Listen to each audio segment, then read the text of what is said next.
7:12 time for the Geek Beat, and yes, Ryan couldn't wait, so he's made up his own little Apple Watch there. That's, we'll get to the Apple Watch in a second, but there's first the iPhone 6, iPhone 6 Plus. What do you think, guys? Well, it's basically a larger phone, and I think it's finally Apple acknowledging that people want that. So they've had the same width since the beginning, and they just got a little taller a couple years ago. Now they're finally, I think, getting to the 4.7. Okay, that's a 5 on your wrist. What are you going to get? Whoa, what are you going to get? Which one?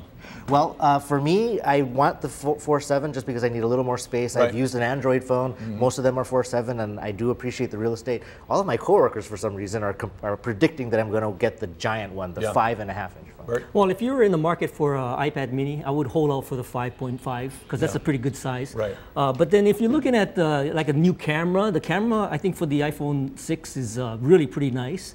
And then there's a lot of security that's going to built in. So when you start to play around with the Apple Pay, it's going to be good for like transactions. But the retailers have to pick up on that. So for me, I think I'm going to wait a little while to see the adoption rate. For the 7, for the maybe? 7, maybe. Really? Which, as we know, will be announced shortly after you get the 6, right? Or me, or one Right, of us. a lot of people. Actually, I know a lot of people that still like the size. I mean, people say that the iPhone now is small, but most of my coworkers, they like that size. And in fact, the only people who I see carrying really large phones are women because they have purses and it's okay. Oh, I mean, it would be hard to keep it in a put it in your pocket. Okay, you mentioned Apple Pay, Burt. What do you think about this? They're trying to corner the market, I guess, on this. Well, so I think they estimate something like 20,000 retailers so far, but there's like millions of retailers that have to pick up on this. But they got some big names like McDonald's and Nike. They've got a few big names to start. Well, I think so. And in terms of trying to do the transaction, you can actually put your credit card in. And when you do the transaction, it doesn't really relay your credit card number. There's a secure way, and it varies the numbers as it transacts. Right. So it stays very secure. It's something called the security element. Okay. So I think it's a good way for eliminating fraud. It's interesting the news comes out the same time that we're talking about another breach of credit cards, Target Home a few Depot, years ago, right?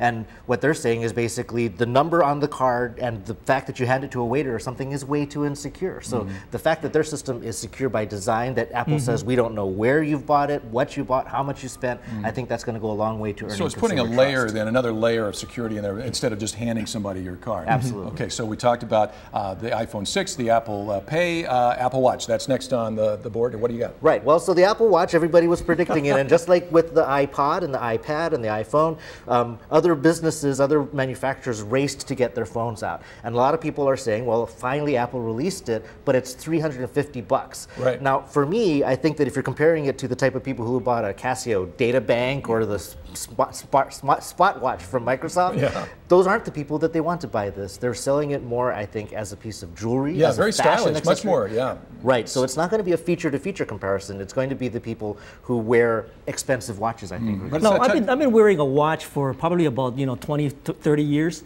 and I actually got rid of my watch because I chose to go you had the phone. Sure, you don't with the need phone, it. right? Yeah. So I don't know if I'm ready to go back to what I used to do, which was wear a watch on my wrist. So for now, I'm going to sort of hold out, and the thickness to the Apple Watch just sort of, I don't know, bugs me a little bit. So I'm going to wait till a more sort of streamlined version comes out. Interesting. Ryan Ozawa, Burt Lum, Bytemarks Cafe is the show they have on Hawaii Public Radio, and it's on tonight, right? That's right. And the topic this evening is? We're going to be talking about clean energy. Okay, that's tonight, 89.3 on your radio dial. We love them when they're here, and when they're not, we listen to them on the radio. It's the Geek Beat right here on Sunrise. We'll be back with more for your Wednesday in just a moment.